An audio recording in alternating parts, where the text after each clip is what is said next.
Geek Tank Radio on 98.1 The Max. Welcome, everyone. We are the Geek Patrol, and our microphones don't have a stun setting. Today, we're joining you from the children's playground area at a Klingon fast food restaurant. I mean, there's nothing like a little life and death combat to spark the appetite. I think the ball pit is made of tribbles. They're mortal enemies. Wow. Chuck a kid in and listen to the whole thing scream. It's great. Yeah. Anyway, Brandon's stupefied. We're just going to give up on it. But just stop bringing us to places like this, Joe. I had enough harrowing adventures last week. Well, you know, they start young. They train them young. Anyway. But welcome back. Welcome to Geek Tank Radio, everybody. I'm Joe Thorderson here with my friends Brandon Olmstead and Alan Gilbreth and our buddy Max over there behind the glass. And today we're not necessarily talking about what's the latest thing coming out. What is the newest thing in geekdom? We're I think this might be a more reflective show. Yeah, okay, I can say that. Whatever. So yeah. I had a little, bit of inspiration or just basically a bit of insight. And actually yesterday, I had to stop at the convention center here in Memphis. Basically, if you want to know the truth, I just wanted to use the bathroom, and it was the cleanest one around. But I took about 20 minutes to walk around the space, and I've always found... Well, a good hotel or a good convention space, I find inspirational. I just like being in those spaces. I find them, I feel more creative. I feel it's thought-provoking, and we're all in and out of convention spaces all year. Yeah. And I think there's a certain magic in a hotel and convention space, and I thought maybe we could talk about that. I mean, you're absolutely right. There's, especially in some of the ones we have here locally. Yeah. I know which one you're speaking of, and I've walked through there and gone, you know what, this is what I could do with this space, and then that leads me into thinking about other things, and it's a really inspiring layout across the board. And it's not an accident. There's probably a lot of design choices. There's probably a lot of things that went into the planning of that, and so we're going to talk about that, just for kicks. Also, later in the show, straying from the source material, is that part of the problem with the MCU? Or we shouldn't even say it. And I even wondered if this has anything to do with superhero fatigue. But we were talking about sometimes when straying from the source material works and when it doesn't work. And so we're going to unpack that a little bit. And I'm just going to go ahead and tell you, it has way more to do with things outside of the superhero realm as well.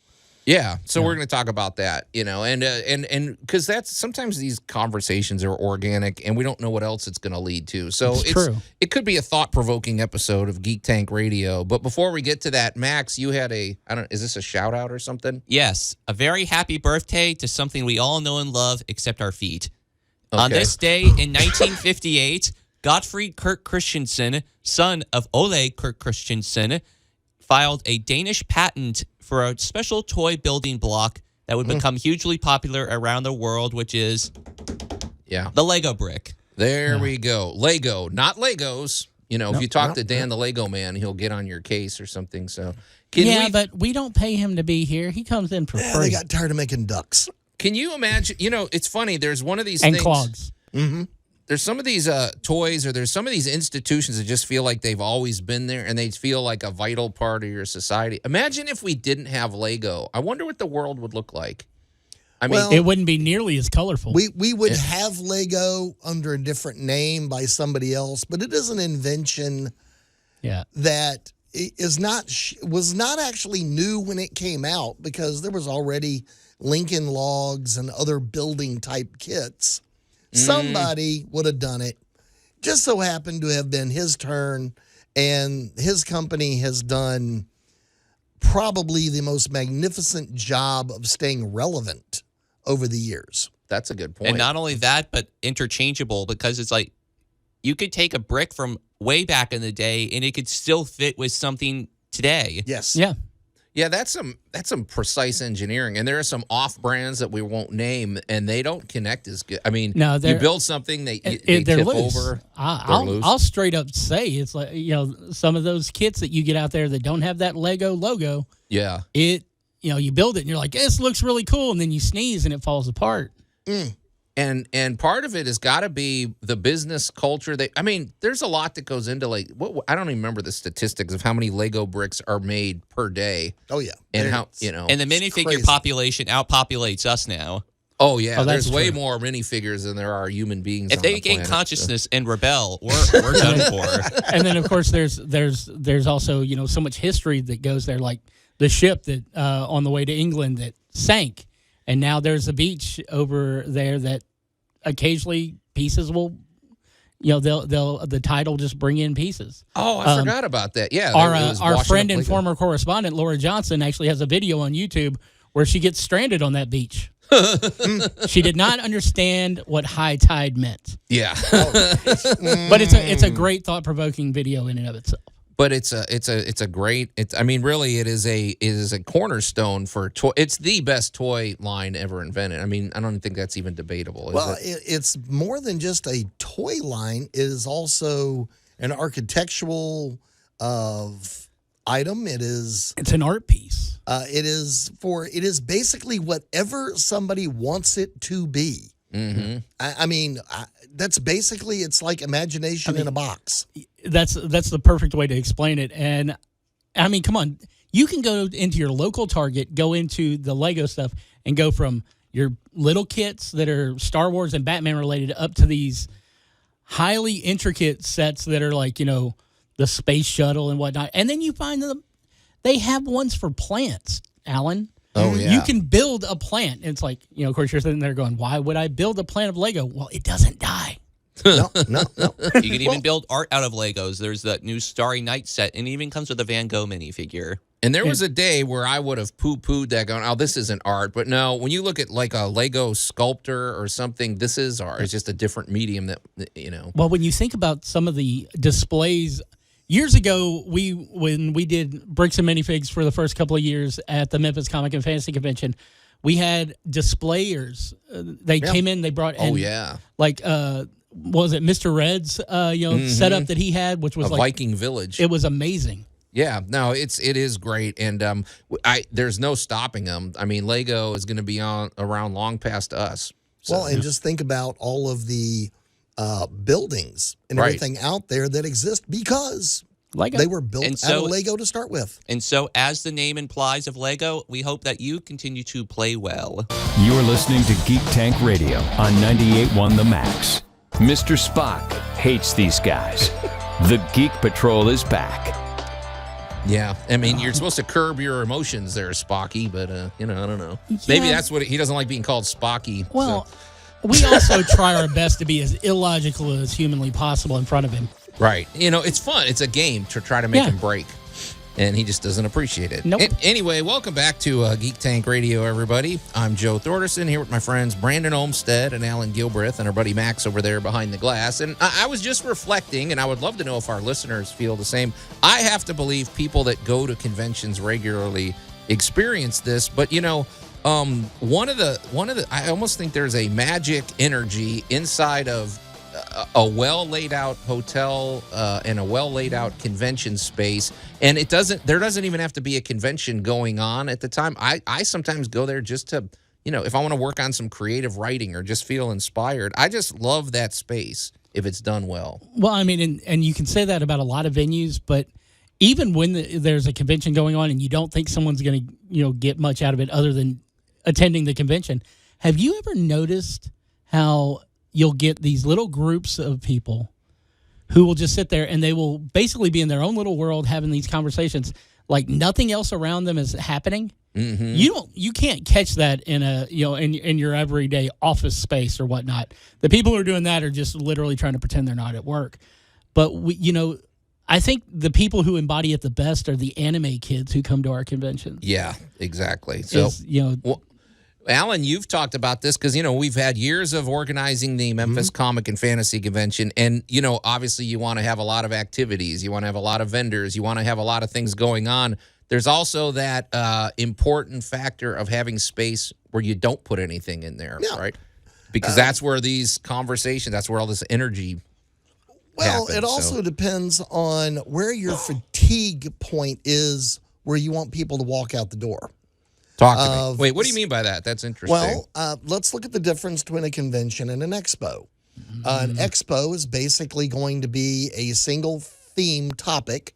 And we go to a lot of, expos that are the exact same theme as our conventions. Right. But the expo is just laid out as kind of like a big track. You come in, you wander through the whole thing. It's kind of like going shopping at the mall. And when you're done seeing all the sights, you've kind of exhausted the experience because there really isn't any place for you to be now. Right. Yeah. However, with a full convention, like you say, that is well laid out, there are cubby holes. There are places to sit. There are places to visit. You can always go back up to your room. But then there are also the ongoing events to spur your interest and or just throw in something else to go do. Yeah, because, Brandon, you said it perfect. You get the anime kids. They're there. Well, maybe it's 1 o'clock, but at 2 o'clock, there's going to be a big anime panel. So they need a place to chill out and congregate while they get ready for that or something. Yeah. So and what's really, it's an improvement on, your typical, retail situation, because there's a lot of people who, they lay out their expo as if you're basically at an indoor yard sale. Yes. You're going from one place to the other. Indoor flea market, I'm sorry. That's Wizard World. I wasn't going to say anything, but yeah. I have no gripes. Well, they're not around anymore, but I always referred to those as the celebrity flea market. Expensive, too, and a waste of money. Discount celebrities, booth by booth, and then 90% of the people who are selling art or posters, they've all printed the same HTML files off of their computer. Yeah. They're not even picture format. You can see the lines in them, and they want $20 for this Star Wars poster. Right. And it's like, what am I doing? But you go to a really well laid out convention. You've got artists, you've got vendors, but you also have so much activity going on. And then when you leave that space open, you never know what's going to happen with the people who gather in that space. You meet new people who are going to be family by the end of the weekend. You are going, they get inspired and want to, get involved in the convention, maybe run a panel or two the next year. And it's all because they had that space and that inspiration to sit down and go, I love the Hunger Games. Let's have a discussion about what would happen when you compare the districts to the way America is laid out. Right.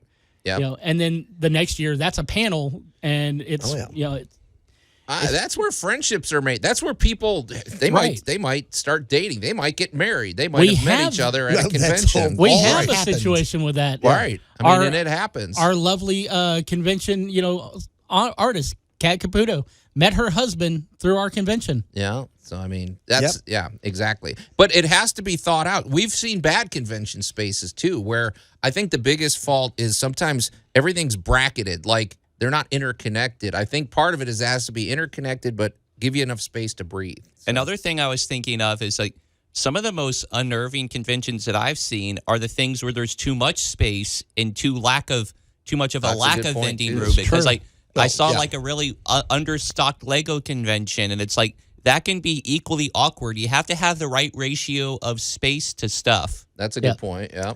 And don't forget common free activities or events. Mm-hmm. Yeah. Stuff that just, we'll just say the breadcrumbs to keep drawing you through the convention. Mm-hmm. Yeah. Well, the other thing of that too is like leaving a little, you don't have to plan and micromanage every single activity. Leave space, and your attendees will come up with stuff too. So, but there's something about the architecture. There's something about a hotel space, and what I love too is when you cross-pollinate. When you've got, we've seen this at our convention. You got the businessman and his wife they're just flying through town. They had no idea that they were staying at a hotel where a convention was going on, and suddenly they're like, well, we're coming here right after we're done with our business meetings or something. And it's always fun when you get groups that meet and they and it's spontaneous. There's a lot of spontaneity. There's a lot of meeting people from around the world. And I will just a throw cool in, energy. When the straight-laced meet the furries, it's all one event. And I'll throw in, you really have no idea who you might meet and become friends with. Perfect example when we had Tom Kenny, SpongeBob SquarePants at the Hilton, and those businessmen are like, wait a minute, and then they're lining up to get his autograph for their kids and everything like that. And that's just a great energy, man. So it's I just thought it was worthy of celebrating because it really came home to me the other day. Just making a little pit stop. I was there for about 20 minutes. I felt better when I left too. There you go. Anyway, all right. Well, you're listening to Geek Tank Radio. We're going to take a quick break. Then we're going to talk about straying from the source material. You're listening to Geek Tank Radio on 98.1 The Max. They put on their stormtrooper armor one leg at a time, just like the rest of us. The Geek Patrol is back. I'm kind of curious, since the stormtroopers recruit from all around the galaxy, have they ever had like quadrupedal stormtrooper armor? No, they're very bigoted. No, they won't allow that. They don't allow anything that's not a humanoid species. Yeah. And also, don't put your mask on first. It makes it hard to see what you're doing after that. Yeah. Anyway, welcome back to little friendly tip. Welcome back to Geek Tank Radio, everybody. I'm Joe Thorderson here with my friends Brandon Olmstead and Alan Gilbreth and our buddy Max over there behind the glass. And I don't purposely want to rip on Marvel or other failed superhero franchises or things like that. I'll do it. Yeah, I don't mind being the bad guy. But really, it's more of a round table. We're out there trying to at least bring solutions, or at least just maybe put good things out there in the universe. But I was wondering, is part of the problem with Marvel? I'm most particularly looking at Marvel, but is part of the problem that they've strayed from the source material? Brandon, you were talking about Thor. Okay, Thor's the perfect way to tee this off. Thor is a great example because, as we have seen throughout the MCU, Thor is what you would basically think of as the big dumb jock who just happens to be there hanging out with the rest of the team.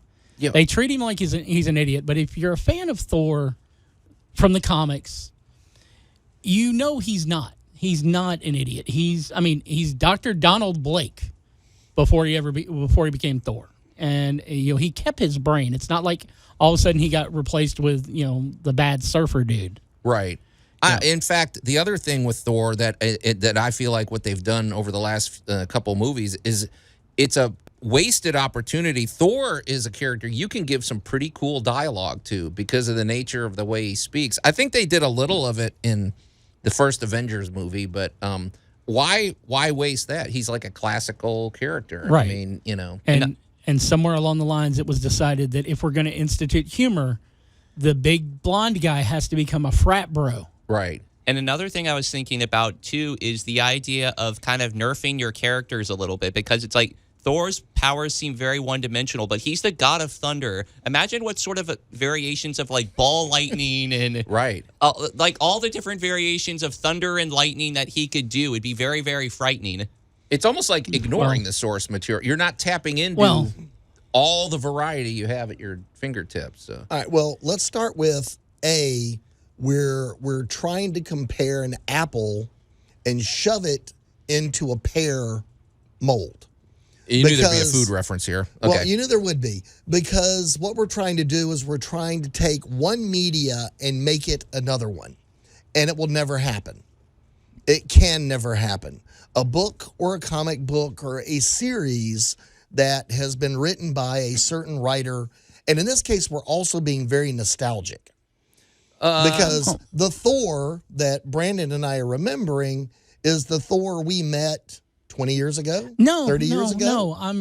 No, not really. I'm looking at the Thor as he has evolved through Marvel and in the comics. But I know you met not him a while back.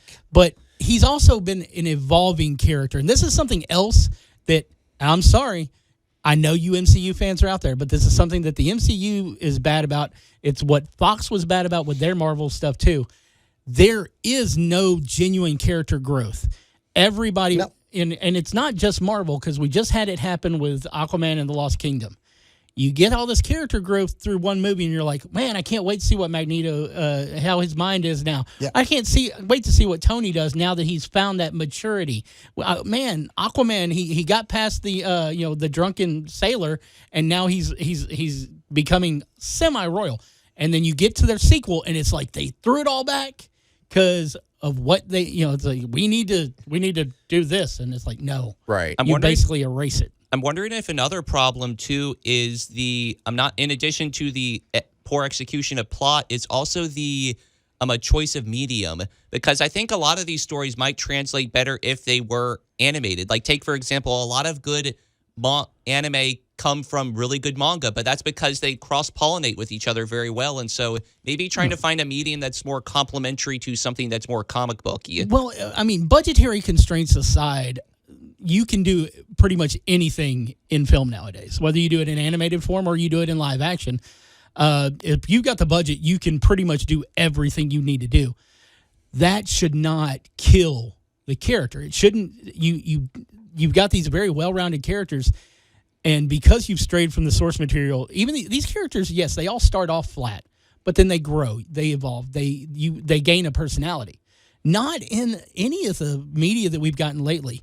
I think the last time we saw character growth was Harry Potter. And that's because he just got older. Right. Yeah. They couldn't help it. You couldn't help it. He had to grow up. Right. I'm curious, though, because if I'm being totally honest, the one that there was a character that strayed a little bit from the source material, but I thought they did it in a good way. I know who you're talking about. And that was Thanos. Yep. When we were building up to the whole Infinity War, because Brandon, as you told us, in the comics, Thanos basically wipes out half the universe just because he's trying to impress the character of Death, which is pretty petty. Right. He's in love with Death. He wants to curry favor with her. So murdering half the universe is the way to go because you send the souls her way. Right. But giving him an altruistic reasoning in the MCU, it led to, and he's the only character that grows across those. Yeah. And it's like, and this latest phase has been just bad. Right. And it comes down to people who don't know the source material. I mean, you can create original stories in the films that never saw print in comics. But these characters have been developed over the years. If you're not going to even try to make those characters the same characters personality-wise, why aren't you just making a new character? Good point. Well, I like the idea of, making... There's a difference between straying from the source material and your own unique stories. There's a few of my animes that I really enjoy have series that devolve from the original source material, but it's good because it allows a certain character to be expanded upon in that story where they didn't have the opportunity to in the source material. Okay. Yeah, I don't know. I mean, well, I'll pick on a non-MCU movie. I will pick on Matthew Broderick in a fairly decent kaiju movie. There's one horrible mistake. They named it Godzilla. Yep. It had nothing to do with Godzilla. Yep. It was a really good kaiju, but we had to put the marketing name on it. All right. To see if we could toast it up a little bit. Well, we're going to continue discussing this situation when we come back here on Geek Tank Radio. You're listening to Geek Tank Radio on 98.1 The Max. What's the Klingon word for morons? The Geek Patrol is back. I'm not sure what it is, but I'm pretty sure I hear all that shouting in the triple ball pit. Yeah, we've heard it many times. So, and welcome back to Geek Tank Radio, everybody. I'm Joe Thorderson here with my friends Brandon Olmstead and Alan Gilbreth and our buddy Max over there behind the glass. And before the break, we were talking about, I don't know if we were lamenting, but we were just really observing that maybe some of the failings in the superhero genre at the moment are that they're straying from the source material. I did have one little thing, but go ahead, Brandon. I mean, it's kind of a lively discussion we're having. But before we get completely back into the source material discussion, I just want to give a shout out to Max for sticking with the theme all episode. Every rejoinder has been Trek related. Yeah, good for you, Max. So, Way to go, Max. Yeah. All right. And as much as you hate. Well, you don't hate. I don't hate Star Trek. I'm just not as I'm not as knowledgeable about it, so I can't always run with the references as easily. Well, here's one of the things I was thinking. We were talking. Well, Thor is how we kind of kicked off our discussion because no character in the I would say A-list of Avengers and the A-list of the MCU has suffered more than Thor as far as devolving as a character. They've made him really just a joke and wasted it. Right. Part of my thought was too, it's straying from the source material. It can also be, what if you have a character that has 100 different interesting powers or features or whatever, and you only really lean into two of them? That's almost sins by omission type of thing. And so it's you're like talking about wasting, Ant-Man now. just like Ant-Man. You wasted the quantum realm. They just that could have been its own feature length. Well, you think of any character with any power. Right. And then have them completely lose any imagination on what else to do with their powers. Yeah. I'm sorry. If I was suddenly gifted with, I don't care what power from the MCU or Jedi universe or whatever, I would be seriously in deep trouble in a matter of hours. Yeah. Because those powers are going to get used on, I'm going to use the expression, pert near everything. Right. Because if I had the power of telekinesis, Brandon, can you picture what my kitchen would look like at dinner? God, it would never stop moving. I would look like a tack of the Mickey Mouse Sorcerer's Apprentice. Yes. I honestly, you look at these things and you go, well, why don't you just do this? Right. Well, I mean, we don't even have to look at people who have multiple powers across it or how they would use their powers. Let's look at Batman and all the different iterations of Batman who's been on film. Yes. And so far, as much as there have been plenty of them that we love, there's never been a Batman that incorporates everything that we know about Batman. Yeah. We either get the toys. They haven't even tried. Yeah, we either get the toys or the detective or heaven help what they did with him on several movies. Yeah. We don't want to talk about Batman and Robin or Batman Forever or anything like that. But in those movies, we saw like the tiniest bit of detective and smarts in the 89, but it was all about the toys. Yes. Now we just got the Pattinson, the Batman, which we dealt more with the detective and the city gargoyle basically, but the toys are devoid. I mean, he's got a few, but it's not there yet. So I'm hoping that we get more of that added in, because if you really want an amazing Batman, you look at the first of the Arkham games, Arkham Asylum. Right. You have to use detective skills. You have to use the smarts. You have to use the combat skills and the toys and everything. And I wish we could incorporate that into the movies and, stick to what Batman is, because while these movies have been great, they still fall short. Yeah, well, I mean, they did it. They leaned into a lot of great stuff in the Batman, the recent one. I do agree, but yeah, there's still more in the arsenal you could throw in there. Quality of movie aside, I will lean into the Alien franchise. Where you cannot say they didn't go with different flavors in different movies. It's true. Because they pretty drastically have not remade any one of them. Yeah. So movie number 2 was, kicked off on the character basis of movie number 1. Movie number 3, movie number 4, they were very different feeling movies, very different aspects of the movies. There's we can pick on quality and money and who was in it. But it's been ever evolving. But it also didn't have a source material that it had to stick with, because they were making their lore up on the fly. Well, but here's the great thing: it's a movie. Lean into I think it is. Yeah, but I mean, lean into it. I will pick on Thor. All right, you've got Thor. You've got the great question in the middle of one of the movies, and what are you the god of? And then, it's kind of like, all right, you would think he would be showing off more of his powers. All right, he was being Thor, really pushing the limits of what he was playing with when they attacked the frost giant planet. Yeah. Everybody is like, oh, we're going to die. And he's kind of like, doo-dee-doo-dee-doo. Let me show you how to do this. I don't know. For me, one thing that I always enjoy when they do it, but they don't do it nearly enough, is leaning into the psychological aspect of a character. Like, I'm thinking of Wolverine. He can't die, really, for all practical purposes. Well, what does that do to you psychologically? I mean, it might sound great. Oh, I'm never going to die. Well, you know what? After 500 or 600 years, that's tormenting. That might drive you insane. So, or I'll lean into another subject that I've always really liked, The Flash. And so I like that whole idea of, like, in Flashpoint Paradox, the cartoon, where it kind of strays with, like, I have the ability to go back in time and stop my mom's death. What does that do to a person to be able to run so fast that you cross timelines and realities? The true metaphor of outrunning your problems. Yeah. I mean, I guess what we're saying is there's so many ingredients that you could mix. Why do you keep giving us, the same thing over why and do over? you keep falling back on the same cookie cutter formula with the same characters? Right. And you've gotten to the point where it's like, well, we need this character to learn this lesson. Well, you learned that lesson 2 movies ago. Doesn't matter. We got to do it again. And we got to set up because we got to sell this toy line, and we got to do. Yeah, exactly. So Iron Man doesn't show any real character growth until Spider-Man: Homecoming.